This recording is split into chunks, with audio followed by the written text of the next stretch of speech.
Hello दोस्तों, कैसे हैं आप सब। उम्मीद करते हैं अच्छे होंगे, है ना। तो बातें कुछ करने वाले हैं आज। कुछ बातें करेंगे और बातें होगी हम लोगों के बीच डॉक्टर सर्वपल्ली राधा कृष्णन के बारे में, है ना।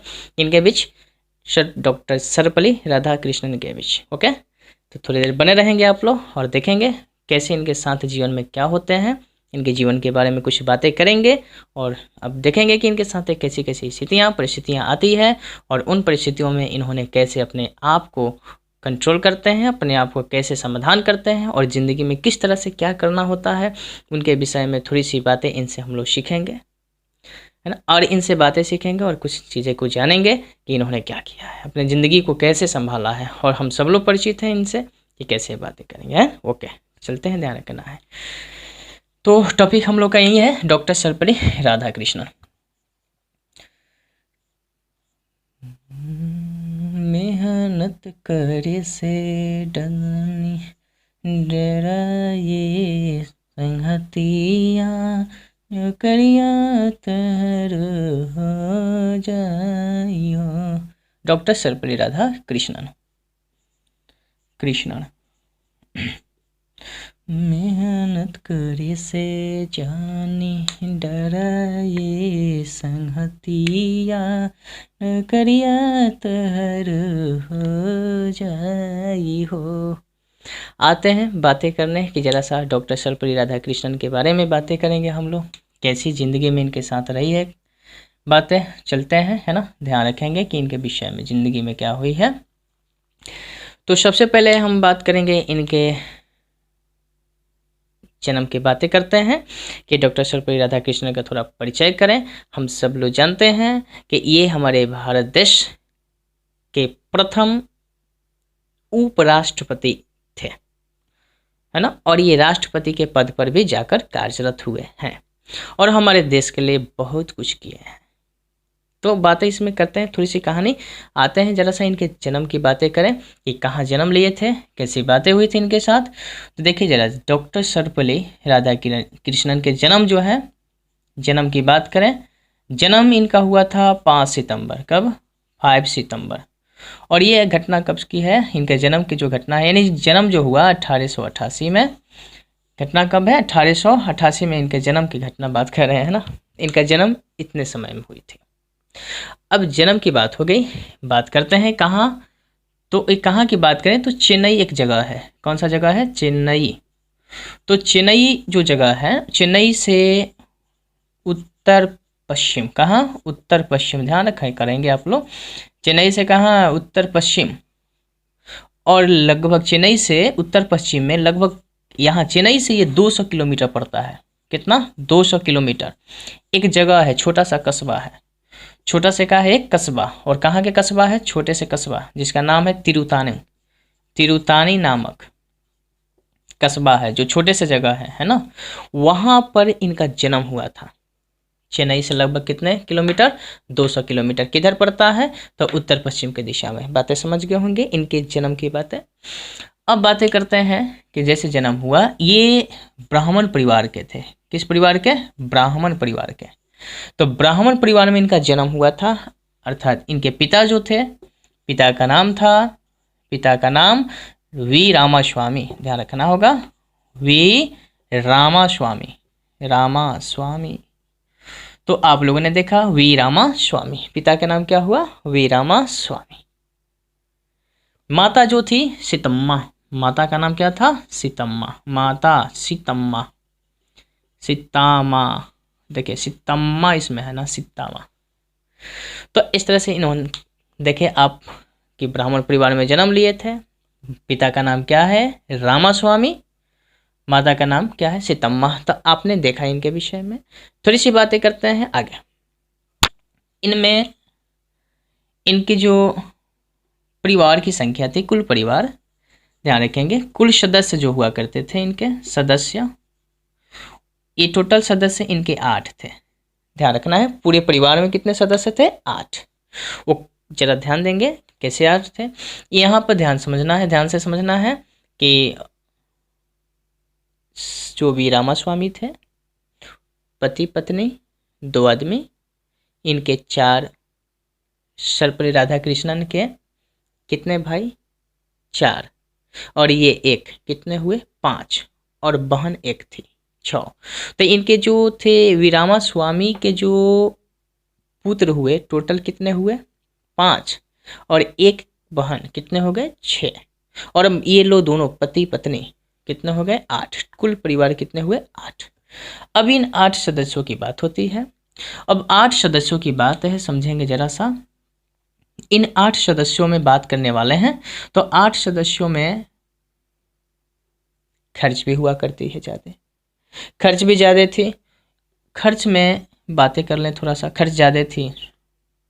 पिताजी इनके थे सर्वपल्ली राधाकृष्णन के पिताजी, वो एक वहाँ के जमींदार हुआ करते थे। कहाँ? तिरुतानी नामक, कहाँ के?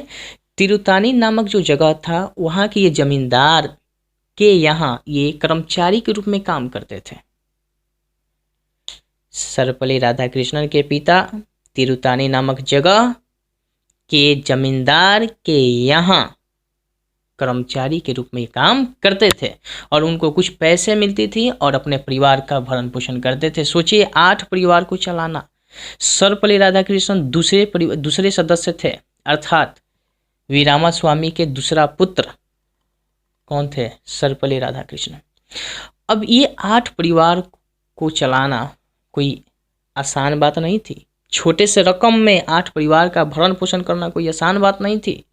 आप फीलिंग सोचेंगे, काफ़ी परेशानियां थी। और उस समय इनके जो 18वीं शताब्दी की बात करें, 18वीं शताब्दी से जहाँ ये रह रहे थे, वहाँ से सर्वपल्ली राधाकृष्णन जहाँ रह रहे थे, जन्म लिए थे, वहाँ से एक तिरुतानी नामक के ही आसपास में एक छोटा सा जगह था, वहाँ पर उन्होंने सर्वपल्ली को छोड़कर और आरकोट नामक जगह पर एक जिला था, वहीं पर तिरुतानी के आसपास में, वहाँ पर उनके सारे परिवार लोग चले गए और सर्वपल्ली राधाकृष्णन अकेले रह गए। अब ये राधाकृष्णन रह गए यहाँ पर, और ये अपना पढ़ाई लिखाई की बातें करते थे, पढ़ने लिखने में ठीक थे। अब इनके साथ एक घटना होती है, जरा ध्यान देंगे, मैंने वही आसपास के जाकर यहाँ पर किया था। अब इनके साथ एक घटना होती है, और वो घटना का नाम है गरीबी ने जान बचाई। ध्यान देंगे, गरीबी ने जान बचाई। उस घटना को आइए हम लोग समझें कि कौन सी घटना है सर्वपल्ली राधाकृष्णन के जीवन की घटना, वो कैसी है, उसको ज़रा सा समझें। हेडिंग क्या लगाना है हम लोग का? हेडिंग लगाना है कि गरीबी ने जान बचाई। तो चलिए, आप लोगों ने देखा कि इनका जन्म 5 सितंबर 1888 को हुआ है। कहाँ हुआ है? तो चेन्नई से लगभग 200 किलोमीटर उत्तर पश्चिम में एक तिरुतानी नामक जगह हुआ था, और उस जगह हुआ करता था, वहीं पर इनका जन्म हुआ है। छोटा सा कस्बा था, और ये ब्राह्मण परिवार थे, आप लोगों को मालूम चल गया। और इनमें कुल सदस्य कितने थे परिवार के? 8 सदस्य हुआ करते थे। अब यहाँ से आप लोगों को मालूम चल चुका है, पिताजी इनके कर्मचारी के रूप में कार्य करते थे एक जमींदार के यहाँ। वहाँ के जो जमींदार थे वहीं पर काम करते थे, और उनको थोड़ी से पैसे मिलते थे। अब कहानी होती है हम लोग के साथ आगे की। कहानी ये है, गरीबी ने जान बचाई। गरीबी ने जान बचाई।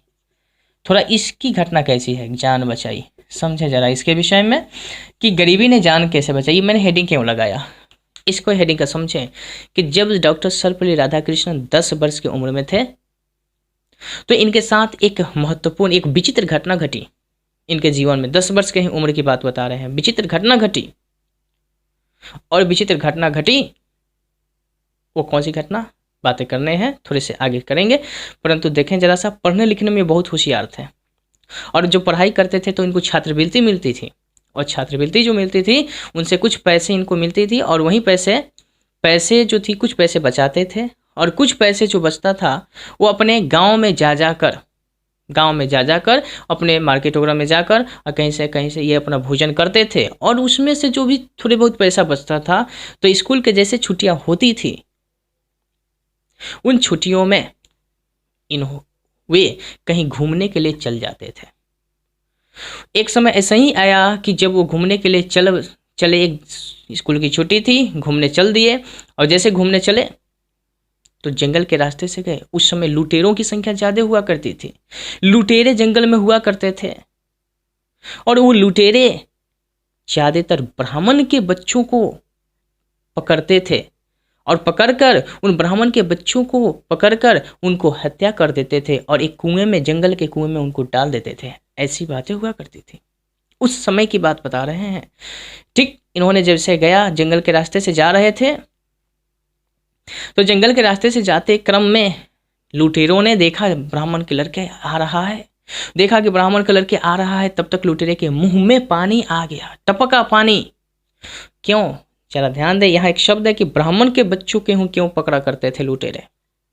यहाँ ब्राह्मण के बच्चों को इसलिए पकड़ा करते थे, ब्राह्मण के ही बच्चों को। क्यों? क्योंकि ब्राह्मण के बच्चे उस समय कान में बड़े बड़े कुंडल, गर्दन में हार, उंगलियों में अंगूठियां ज्यादा पहना करते थे। अर्थात सोने चांदी की संख्या उस समय ब्राह्मण के जो बच्चे हुआ करते थे ना, ज्यादा पहना करते थे और धन दौलत उनके पास ज्यादा हुआ करती थी। और इसलिए लुटेरे उन्हीं के बच्चों को पकड़कर उस सारे धन लूट लेते थे और लूटने के बाद उनको मारकर उसी जंगल के कुएं में डाल दिया करते थे। बातें समझ में आ गई होगी। तो इसी वक्त जैसे ये सर्वपल्ली राधाकृष्ण जब उस जंगल के रास्ते से अकेले ही जा रहे थे, तब तक उन्होंने देखा, लुटेरों लोगों ने देखा कि ये जंगल से रास्ते से जा रहे हैं। तब तक लुटेरों ने उनको रास्ते में घेर लिया और घेर कर उनके तलाशी लेना शुरू कर दिया। पूरे तलाशी बार बार लिए लुटेरों ने। जब बार बार तलाशी लिया तो लेने के बाद उनके पास, सर्वपल्ली राधाकृष्णन के पास कुछ भी धन दौलत ना निकला, कुछ भी ना मिला। अब न मिला तो लुटेरों ने पूरा गुस्सा होकर पूरा बौखला गया और बौखलाने के बाद गाली दिया और शब्द बोला और बोलने के बाद कहा कि चल भाग, चल भाग कंगाल के औलाद। देखिए क्या बोला, चल भाग कंगाल के औलाद। सीधे एकदम लुटेरों ने मारा धक्का और मार चल दिया, क्योंकि वहां पर उनके पास कुछ मिला नहीं।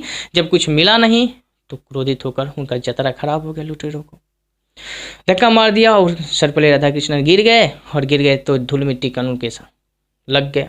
धूल मिट्टी कण जैसे लगा, लुटेरे चले गए और उठे और धूल मिट्टी झाड़े और भगवान को धन्यवाद किए। भगवान को धन्यवाद किए उन्होंने। भगवान को क्या धन्यवाद किया कि भगवान आज गरीबी ने मेरी जान बचाई। भगवान को कहते हैं कि आज मेरी गरीबी ने जान बचाई, चूंकि उस दिन बहुत ज्यादा घटनाएं होती थी। तो यही इसीलिए यहाँ हेडिंग मैंने लगाया था इस घटना के चलते कि गरीबी ने जान बचाई। ये घटना कब की है?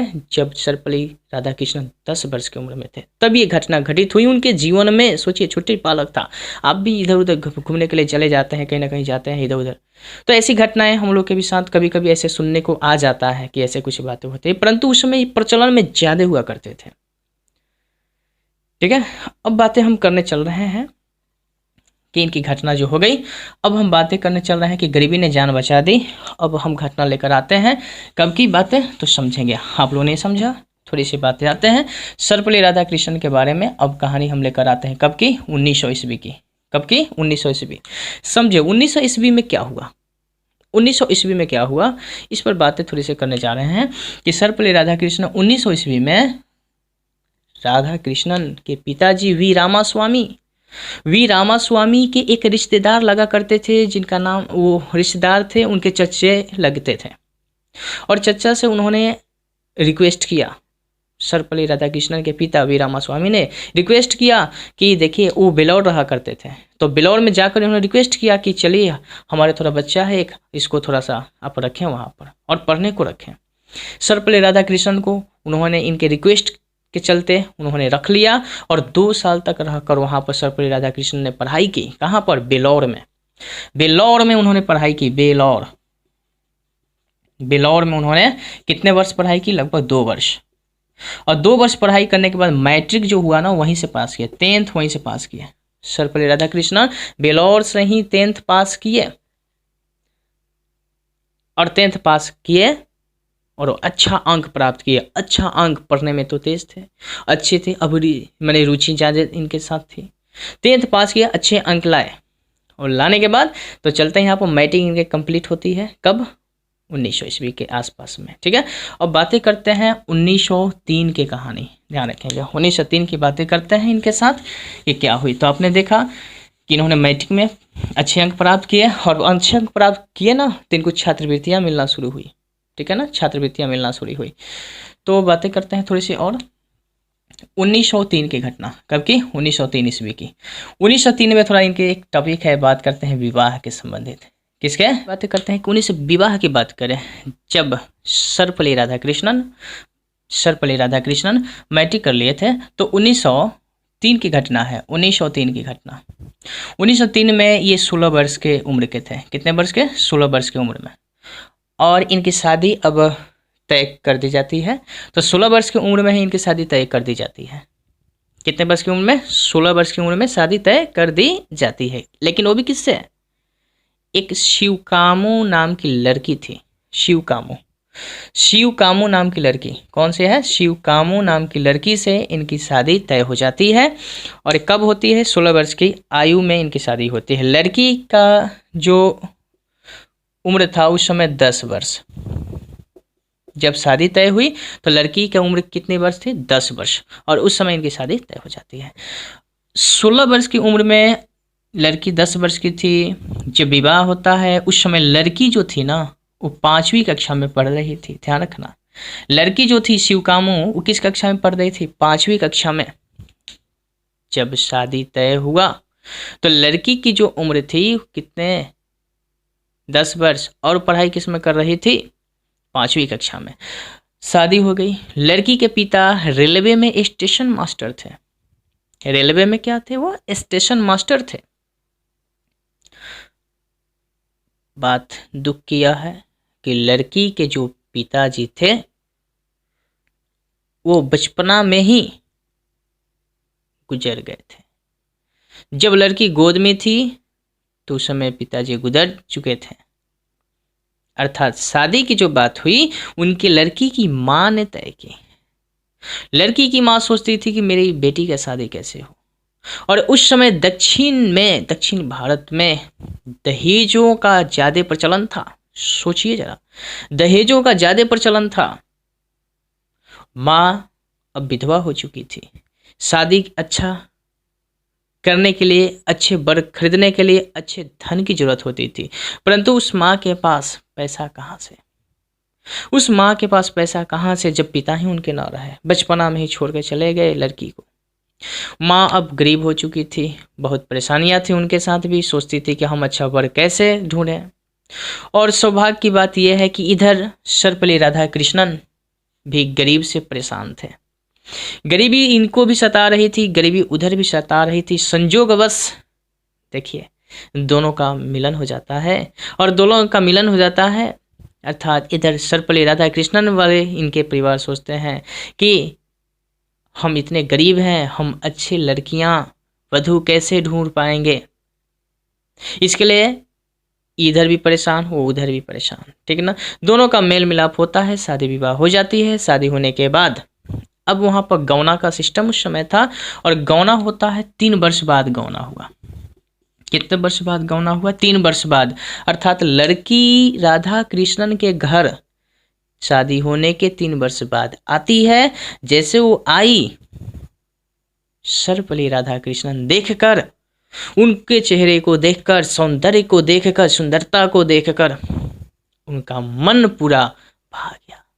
और मन भाया और वो प्रसन्न होकर, खुशी से होकर, सौंदर्य को देखते हुए उन्होंने प्यार से शिवकामू नाम की जो पत्नी थी उनकी, प्यार से उन्होंने उसे पद्मा नाम रखा। क्या रखा? पद्मा। अब यहाँ शिवकामू के नाम क्या बन जाता है? पद्मा। तो सर्वपल्ली राधाकृष्णन अपने पत्नी को किसके नाम से पुकारते हैं? पद्मा के नाम से पुकारते हैं। बातें समझ गए होंगे। अब इस तरह से बातें हैं कि सुंदरता की बात करें तो दोनों बहुत सुंदर हुआ करते थे। सुंदर माने सुंदर में बात करें तो बेमिसाल थे वो लोग, दोनों बेमिसाल। परंतु हाइट की बात करें तो हाइट थोड़ा सा कमी बेसी थी, है ना। बेमेल था, बेमेल समझ गए होंगे, मेल नहीं था हाइट में। सर्वपल्ली राधाकृष्णन की जो हाइट थी ना, वो कितनी थी? तो लगभग उनकी हाइट थी 5 फीट, यानी 5 फुट की बात करें हम 10 इंच। 5 फीट कितना? 10 इंच। फुट लिख दिए हैं, 5 फीट 10 इंच है, देख लेंगे जरा सा। तो यहाँ हाइट में गड़बड़, परंतु सौंदर्य सुंदरता की बात करें दोनों सुंदर हुआ करते थे। ये सर्वपल्ली राधाकृष्णन की हाइट थी, हाइट अच्छे थे इनके। अब कहानी यहाँ पर हम बातें आगे बढ़ाते हैं कि सर्वपल्ली राधाकृष्णन इनके शादी विवाह हो जाती है। और ये घटना कब की है? 1903। 1903 के बाद हम चलते हैं बातें करने 1904 में। तो 1904 की बातें थोड़ा सा समझे हम लोग कि 1904 में क्या बातें हुई इनके साथ। 1904 में इन्होंने इंटर की परीक्षा प्रथम श्रेणी से पास की। सर्वपल्ली राधाकृष्णन 1904 में इंटर की परीक्षा प्रथम श्रेणी से पास की है। और पास करने के बाद इनको कॉलेज से इनको छात्रवृत्ति मिला ही करते थे। गरीबी इनको बहुत परेशान की थी। और ज़िंदगी में देखिए क्या होने वाला है, आगे चलकर थोड़ा समझेंगे इनके बारे में। तो 1904 की घटना में इन्होंने ये क्या किया कि इन्होंने इंटर पास कर लिए। 1906 में चलते हैं कि 1906 में इन्होंने एमए की डिग्री प्राप्त ली। किसके? एमए की डिग्री। 1906 में एमए की डिग्री इनको मिल गया। और 1906 में एमए की डिग्री लेने के बाद उस समय जो विश्वविद्यालय हुआ करता था, कानून के पढ़ाई को ज़्यादा वरीयता दी जाती थी क्योंकि आर्थिक दृष्टिकोण से बहुत संपन्न था। और जो विद्यार्थी, जो छात्र अगर कानून की पढ़ाई करते हैं उनके ज़्यादा महत्व रखा जाता था। और ये पढ़ने में बहुत अच्छे थे, बहुत अच्छे, मेहनत करते थे। परंतु ज़रा देखिए क्या हुआ साथ। अब इन्होंने सोचा कि हम अपने पढ़ाई जो है आगे की ओर करें। और आगे की ओर करने के लिए उन्होंने सोचा कि हम कानून की भी पढ़ाई कर लें। परंतु इनके जीवन में परंतु किंतु बहुत था। परंतु आया जीवन में, परंतु क्या? धन की कमी। इनके जीवन में धन की क्या थी? कमी थी। कमी के कारण ये अपने मन में इस बात को रख लिए, अर्थात ये कानून की पढ़ाई नहीं कर पाए। तो बहुत विपद परिस्थितियाँ उस समय आ जाती है 1906 के आसपास में। कौन सी परिस्थिति आ जाती है सुने। ये तो मन में देखे पढ़ाई ना कर पाए, वहाँ रुक गए थोड़े देर के लिए। अब हुआ क्या कि वहाँ थोड़े देर के लिए रुके, उसी समय इनके पिताजी रिटायर्ड हो गए। पिताजी क्या हो गए? रिटायर्ड हो गए। रिटायर्ड अर्थात क्या करते थे पिताजी? जमींदार के यहाँ वो छोटे कर्मचारी के रूप में काम करते थे। और उसी समय इनका रिटायर भी हो गया था उसी समय। अब रिटायर हो जाने की वजह से परिस्थितियां और बढ़ गई। तब तक जो बाहर वाले लोग गए थे वो सारे लोग फिर चले आए। उसी समय देखिए जब वो लोग चले आए, इनके पास अब तीनों भाइयों को पढ़ाना और ज़्यादा समस्या से झेलना पड़ गया। तीनों भाइयों को जिम्मेदारियां बन गई कि अब पढ़ाना भी है। इन्हीं के यहाँ, सर्वपल्ली राधाकृष्णन के यहाँ सभी लोग आकर बैठ गए। अब देखिए इनकम भी नहीं, परिस्थितियाँ खराब, जिम्मेवारी ज़्यादा। क्या करें? पैसा भी नहीं है, क्या करें? जरूरी भी है, क्या करें? अपने आप को सोचिए ना। इतनी सारी परिस्थितियाँ में उन्होंने ऐसी बातें, ऐसी चीज़ें झेले। और झेलने के बाद सारे लोग जब यहाँ पर आ गए तो दायित्व इनका बढ़ गया। अब इन्होंने फैसला किया कि भाई अब कैसे हम करें, अपने ज़िंदगी को कैसे संभालें। एमए में दाखिला ले लिया इन्होंने। दाखिला लिया, एडमिशन लिया, छोड़ा नहीं इन्होंने। किसी भी तरह बहुत परिस्थितियां झेलकर जो इनके पास छात्रवृत्ति मिला करता था ना, उस छात्रवृत्ति से जो गिरवी इनको अवार्ड वगैरह पुरस्कार भी मिला था, वो अवार्ड पुरस्कार को उन्होंने क्या किया था? गिरवी रख कर और अपने पढ़ाई में उन्होंने लगाया। और छात्रवृत्ति जो भी थी उसमें से लेकर उन्होंने पढ़ाई में लगाया और एमए के फिर उसमें दाखिला लिया। और दाखिला लिया तो वहाँ पर प्रति माह उनको 25 रुपये प्रति माह, हर एक महीना 25 रुपये के छात्रवृत्ति दी जाती थी। 25 रुपये के छात्रवृत्ति में इतने लोगों को, इतने सदस्य को चलाना बड़ी मुश्किल का काम है। सोचिए कितनी परिस्थितियाँ इनके साथ गंभीर है। अभी थोड़े सोचिए, एक आदमी कमाने वाले कितने रकम कमा रहे हैं, पर खाने वाले कितने लोग हैं। स्थितियाँ खराब। अब बातें कर रहे हैं आगे थोड़ी से। अब वहीं से इन्होंने सोचा कि इतने सारे हमारे पास खर्च है। अब ये खर्च के साथ इन्होंने अब अपने आप को फैसला किया कि मुझे कुछ करना पड़ेगा। तो इन्होंने यहीं से, इसी स्थिति में इन्होंने ट्यूशन लेना शुरू किया। ट्यूशन अर्थात पढ़ाना शुरू कर दिया, क्योंकि पैसे की ज़रूरत है। पढ़े हैं, पढ़ने में होशियार थे, अच्छे थे, तो पढ़ाना शुरू किए और पढ़ाने के कार्य शुरू किए, तो उससे अपना गुजारा जो है ना चलने लगा, इनका गुजारा उससे चलने लगा। कितनी कितनी विकट परिस्थितियां हैं, सोचिए कितनी विकट परिस्थितियां हैं। इतने विकट परिस्थितियों में राधा कृष्णन ने ऐसी बातें की है। अब घटना करते हैं आगे चलकर कि जब ये इतनी सारे समस्याओं से जूझे, इतनी सारी समस्याएं थी, आगे चलकर तरह तरह की इनके साथ परेशानियां आई सॉरी, ज़्यादा परेशानियां आई, और उन परेशानियों से जूझते हुए इन्होंने आगे फिर हार नहीं मानी, जिंदगी में हार नहीं मानी। अभी आगे देखते हैं इनके सफ़र थोड़ा सा। इन्होंने 1910 की बात कर रहे हैं। 1910 में एक ट्रेनिंग के दौरान जैसे पढ़ाई किए थे, तो ये नौकरी के लिए अपना कोशिश कर रहे थे कि मेरा नौकरी हो जाए।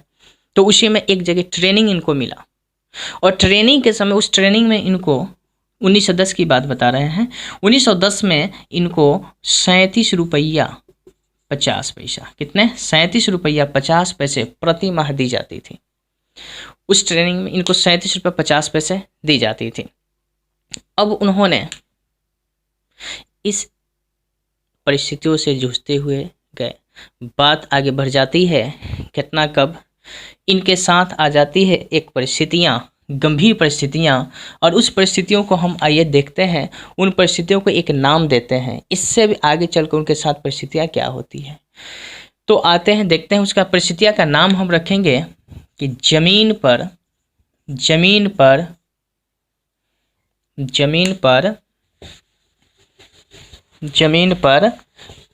परोसकर खाया। परिस्थिति का मैंने नाम रखा इस घटना, देखिए कितना गंभीर परिस्थितियां हैं।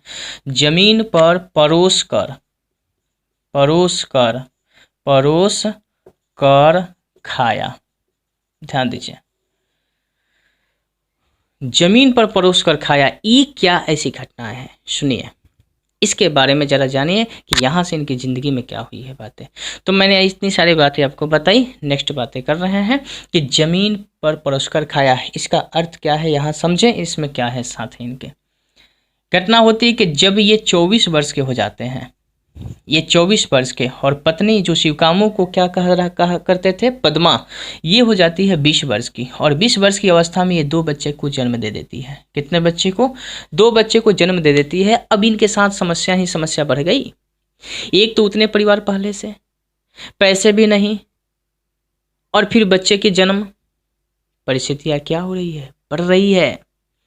परिस्थितियाँ बढ़ी, और यहाँ से बढ़ने के बाद इनके साथ ज़िंदगी में कुछ और परिवर्तन आया। अब इन दिनानुदिन ये कर्ज में डूबते गए, बहुत ही परेशानियां आई, क्योंकि पैसा नहीं थी। अब पैसा नहीं होगी तो परिवार को जिंदा भी रखना जरूरी है, परिवार को खाने पीना भरण पोषण चाहिए। आप भी सोचिए, जब इनके साथ ऐसी विकट परिस्थितियाँ आई, इन्होंने अपने आप को फिर फैसला किया कि जो भी मेरे खर्च हैं उन खर्चों में हर एक चीज़ में हम कटौती करेंगे, और ये कटौती कर करके अपने जीवन निर्वाह किए, भरण पोषण किए। और यहाँ तक कि बता दें जरा सा, जब ये भोजन करने जाते थे तो उस समय होटल जो हुआ करते थे, होटल या ढाबा, ठीक है, होटल ढाबा वहाँ पर हुआ करता था। उस समय होटल ढाबों में केले के पत्ते पर भोजन मिला करता था, केले के पत्ते दी जाती थी भोजन करने के लिए। उस दिनों की बात करें, उस समय की बात कर रहे हैं। उस समय ये केलों के पत्तों पर होटल वालों अपना भोजन दिया करते थे, ढब्बे वाले, और खाया करते थे। लेकिन उस केले के पत्ते का भी कुछ कीमत थी, परंतु सर्वपल्ली राधाकृष्णन के पास वो भी पैसा नहीं था कि उस पत्तों को खरीदे, और पत्तों को खरीद कर, केले के पत्तों को खरीद कर उस पर भोजन करें। इतनी स्थितियां इनकी खराब थी। इन्होंने फिर सोचा अपने आप को बहुत हार, तो ये मन में फीलिंग होता ही है कि भाई हम टूट चुके हैं, परंतु ऐसा टूटे नहीं, अपने आप को, परिस्थितियों को समाधान करने का रास्ता ढूंढ रहे हैं। उन्होंने फिर क्या किया कि सोचा अपने आप को कि वहाँ जहाँ भोजन करना होता है, वहाँ के ज़मीन को उन्होंने लीप दिया, अच्छे से साफ सुथरा किए, लीप कर, और उस पर भोजन रखे, वहाँ भोजन रखकर उसी पर खाया करते थे, उसी से। उसी जमीन पर लिप कर, समझिए मिट्टी के धूल कर मिट्टी कितना हूँ अच्छा से लिपेंगे साफ करेंगे ना, मिट्टी के कण अवश्य ही आएगा, कुछ ना कुछ अइबे करेगा। परंतु उस परिस्थिति से उन्होंने गुजरा, लेकिन फिर भी हार न माने, फिर भी हार न माने उन्होंने।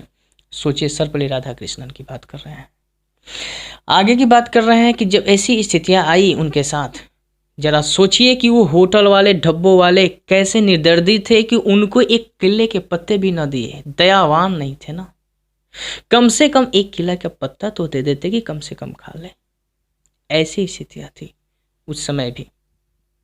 सोचिए कितनी स्थितियां खराब थी उनके साथ। और स्थितियां गंभीर कब, और स्थितियां क्या हो गई उसी समय इनके साथ और परेशानियां देखिए। एक तो इतनी सारी विकट परिस्थितियां, और परंतु जब उन्होंने जिनसे कर्ज लिया था, वहां जो जमींदार से जो काम चल रहे थे उनके कर्मचारी और पिताजी कर्मचारी के रूप में काम कर रहे थे, साहूकार क्या कर दिया, इन पर मुकदमा कर दिया। साहूकार इन पर क्या कर दिया, मुकदमा। अब मुकदमा कर दिया उसी समय कि मेरा जो कर्ज है, कर्ज जल्दी से चुकाओ। सोचिए, है नहीं, चुकाना है, चुकाना पड़ेगा, ऐसी बातें थी। सर्वपल्ली राधाकृष्णन को उस समय कटघरे में खड़ा होना पड़ा, चूंकि मुकदमा हो गया था। कटघरे में खड़ा हुए और उनको वादा करना पड़ा, और उन्होंने माफी मांगी और ये भी बात कही कि हम सारे कर्ज ब्याज सहित चुकाएंगे, ब्याज सहित चुकाएंगे। सोचिए कैसी स्थितियां हैं, खाने को नहीं था, ऐसी स्थितियों में है, परंतु साहूकार उसी समय उनसे कर्ज भी लेने की कोशिश किया। अब क्या करें, सोचिए कितना डिप्रेशन होगा माइंड। परंतु सर्वपल्ली राधाकृष्णन हार नहीं माने, हार नहीं मानते हैं। उन्होंने कहा कि ठीक है, हम दिन रात मेहनत करेंगे और मेहनत करके हम पैसे कमाएंगे और पैसे कमाकर हम पूरे उनको चुकता करेंगे, चुकता करेंगे। सोचिए उन्होंने आया और उसके बाद दिन रात मेहनत करना शुरू किए, दिन रात मेहनत करना शुरू किए। ट्यूशन पढ़ा रहे थे उसमें और इधर उधर पढ़ाना शुरू किए और पैसे के चक्कर में लगे। परंतु इतना करने के बावजूद, उतना मेहनत करने के बावजूद भी वो कर्ज नहीं दे पा रहे थे, क्योंकि उनसे पैसे उतने नहीं आ पा रहे थे। तो उन्होंने फिर अपने बुद्धि से, अपने बुद्धिमत्ता को लगाई और सोचा कि हम एक किताब को कॉपीराइट करेंगे और कॉपीराइट करके उसको हम क्या करेंगे कि बेचेंगे, सेल करेंगे, कॉपीराइट करके बेचेंगे और सेल करेंगे और उससे हमें पैसे आएंगे। और उन्होंने अपने दिमाग से, बुद्धि से, और उन्होंने ऐसा ही कार्य किया, और ऐसा ही कार्य किया उन्होंने। और उस पुस्तक को उन्होंने 500 रुपये में, एक पुस्तक को उन्होंने लिखा और कितने 500 रुपया उन्होंने रखा, और पुस्तक पर 500 रुपये मिलना शुरू हुआ। और इस तरह से 500 रुपये आया, पुस्तक धीरे धीरे बढ़ते गए। पुस्तक का नाम भी उन्होंने रखा, पुस्तक का नाम भी उन्होंने रखा, और पुस्तक का नाम उन्होंने रखा एसेंशियल ऑफ साइकोलॉजी। पुस्तक का क्या नाम रखा उन्होंने, एसेंशियल ऑफ साइकोलॉजी। और एसेंशियल ऑफ साइकोलॉजी नाम रखा। और इस तरह से पूरे के पूरे अब पैसे आने लगा, पुस्तक बिकाने लगा, और इस तरह से उनके साथ पैसे धीरे धीरे आए। और ये कहानी कब की हम कर रहे हैं, 1913 की कहानी थी। कब की कहानी मैंने किया, 1913-12 में इनके साथ ऐसी घटनाएं हो रही थी, 12-13 में। और इस तरह से घटना, इन विपद परिस्थितियों में चलकर इन्होंने लड़ा, और लड़ने के बाद 1914 में ये एक असिस्टेंट प्रोफेसर जाकर बन गए, असिस्टेंट प्रोफेसर जाकर बने। और इस तरह से इनके जीवन में ऐसी उतार चढ़ाव आई। सोचिए, समझ सकते हैं कितनी इनके साथ विपद परिस्थितियाँ आई है। और इन सभी परिस्थितियों को उन्होंने समाधान किया, कभी हार नहीं मानी, हार नहीं मानी। और हम लोग के जीवन में भी ऐसा ही होना चाहिए। जिंदगी में अगर कोई परेशानियां आए, कहीं तकलीफ आए, समस्याएं आए, जीवन में हार ना माने, हम याद करें इनको, और याद करें, और इस याद के चलते हम अपने पॉजिटिव माइंड को रखें और अपने ज़िंदगी में मेहनत करना सीखें। मेहनत करना सीखेंगे, रास्ते अच्छे ढूंढेंगे और अच्छे करेंगे, अपने बुद्धिमत्ता से कार्य करेंगे, और ज़िंदगी में हम लोग भी आगे बढ़ेंगे। अंततः कहीं ना कहीं जीत होना ही है। और इनके साथ ये परिस्थितियां हुई और ये आगे चलकर बहुत कुछ किए। 1914 में इन्होंने अब असिस्टेंट के रूप में कार्य करना शुरू कर दिया और इनके पास पैसे आना धीरे धीरे शुरू हो गया। किताबें भी चलने लगी, बिकने लगी और यहाँ से पैसे आने लगा। परंतु जो इस विपद परिस्थितियों से इन्होंने पार किया, सोचिए कितने मने की निंदनीय चीज़ है, कितना मने एक अजीब सा लगता है फीलिंग शरीर में। और इस तरह से इतना ही नहीं किए, इन तो इनके जीवन की बातें मैंने किया, थोड़ी सी बातें की, ज़िंदगी की थोड़ी सी बात किए हैं। इन्होंने बहुत कुछ किया है हम लोग के देश के लिए, बहुत कुछ किया है। इन्होंने कभी ऐसा सोचा नहीं था कि हमको पूरे विश्व के, हमको इतने सारे लोग लोकप्रियता देंगे। इन्होंने कि नहीं सोचा था कि हम उपराष्ट्रपति बन जाएंगे, राष्ट्रपति बन जाएंगे, परंतु इनके बुद्धिमत्ता, इनका ज्ञान, ये बहुत सारे निपुण थे। कहा जाता है कि ये बाइबिल को ना हूबहू रट गए थे, बाइबिल को हूबहू इन्होंने रट गया था। इतने सारे माइंड शार्प थे इनके, मेहनत करते थे। और ज़िंदगी में ऐसा ही चीज़ें होगी। ये देश के लिए उपराष्ट्रपति बने। इस समय इन्होंने बहुत सारी ऐसी समस्याएं थी जो देश में हम लोग के साथ चल रहे थे, उन सभी देशों के समस्याओं को इन्होंने बहुत तरह से निर्णय लिया और तरह तरह की बातें को समाधान किए। पंडित जवाहरलाल नेहरू जब थे अपने पद पर कार्यरत, तो उस समय इनका ही कुछ सहयोग हुआ करता था। बहुत सारे ये उपराष्ट्रपति, राष्ट्रपति के पद पर रखकर भी बहुत सारे देशों के हम लोग के यहाँ कार्य किए, अच्छे काम किए और देश के लिए प्रति इनको देश के लिए इनको बहुत लोकप्रियता मिली, बहुत लोकप्रियता, और इनसे सीख मिला हमें। और हर साल 5 सितंबर के रूप में इनके जन्म दिवस जो होते हैं शिक्षक दिवस के रूप में ही मनाया जाता है, क्योंकि एक अध्यापक हुआ करते थे, बहुत अच्छा अध्यापक थे। दर्शन शास्त्र में ये बहुत इनकी लोकप्रियता थी। ये तो अंग्रेज जो जहाँ की यूनिवर्सिटी में पढ़ा रहे थे, वहाँ की यूनिवर्सिटी के जितने भी वहाँ के जो प्रोफेसर हुआ करते थे, एकदम अचंभा में पड़ जाते थे। इतने सारी चीज़ें मैंने शॉर्ट बातें बताई है, क्योंकि इनके जीवन में बहुत सारी चीज़ें, बहुत अच्छे कार्य किए हैं। इतने किए हैं कि अभी इनका थोड़ी सी बात अभी दी है इनके जीवन का। पूरे राजनीतिक क्षेत्र में इन्होंने बहुत कुछ निभाया है अभी। तो इतनी सारी बातें हैं और अंततः इतने महान व्यक्ति, दार्शनिक व्यक्ति, इनसे हम एक जीवन में सीख लेनी चाहिए। और ऐसा ही हम लोग के जीवन में होना चाहिए कि जब भी परिस्थितियाँ आए, क्या इनसे हम लोग गरीब हैं? क्या इनसे हम लोग की गरीबी थी? आज के समय की तुलना करिए ना, क्या ऐसी स्थितियां हैं इतने कि हम लोग अपने ज़मीन पर ऐसा करके भोजन किए होंगे? नहीं किए हैं मेरे ख्याल से, अनुमानतः अभी ना, मेरे ख्याल से अभी इतनी इनके साथ परिस्थितियां थी। परंतु ज्ञान, बुद्धि, यही सबसे बड़ी बात है। इनके जीवन में परिवर्तन इन्होंने ही लाया है, ज्ञान लाया, बुद्धि लाया। पढ़ने में इनके जो चीज़ें रुचियाँ थी, उन्होंने वही जो ऐसी चीज़ थी जो इनको जीवन को बदल दिया। इसलिए मेहनत करें, मेहनत से ना हारे, मेहनत से न डरे, संघर्ष करें। ज़िंदगी है, उतार चढ़ाव होता रहेगा, हम लोग के साथ यही होगी। और फिर बातें करते हैं, फिर मिलेंगे हम लोग अगले बार। तब तक के लिए बस इतना ही, चूँकि मैंने सोचा कि 5 सितंबर आ रहा है, कुछ आप लोगों को बता दिया जाए कि कम से कम आप इनके विषय में जानें कि ऐसी इनकी ज़िंदगी कैसी थी और हमारे के देश के लिए बहुत। अंततः एक दुख की बात है कि ऐसे महान, इतने महान 17 अप्रैल, इतने महान व्यक्ति, दार्शनिक 17 अप्रैल 1975 में ना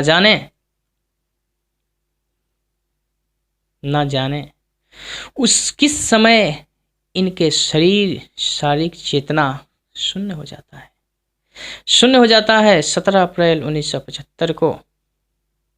और इस धरती से इनके शरीर जो है धरती पर पड़ा रहता है और ये प्राण पता ना कहाँ चला जाता है। अर्थात इनका देहांत हो जाता है और इनकी ज़िंदगी यहीं से समाप्त होती है। ध्यान रहे, ये 1952 से लेकर 1957 तक इस समय उन्होंने 2 पद कार्यभार निभाए थे, है ना, कार्यभार संभाले 2 पदों का। फिर 1962 से लेकर 1967 तक इन्होंने राष्ट्रपति के पद पर रहा। उस समय देश में हमारे क्या हुआ था, चीन वाले भी युद्ध चल रहा था, 1962 में ही चल रहा था। फिर उस देश में ये क्या है 65 में पाकिस्तान से भी शुरू हुआ था। तरह तरह की समस्याओं का समाधान इन्होंने किया था, ठीक है। और ऐसे व्यक्ति यहाँ से छोड़कर चले गए। ये ना होते तो समझिए बहुत कुछ भयानक स्थितियाँ होती देश में, है ना। तो ऐसे व्यक्तियों को मेरा हमेशा नमन है। अच्छे हैं। फिर मिलते हैं, नमस्कार, फिर बात।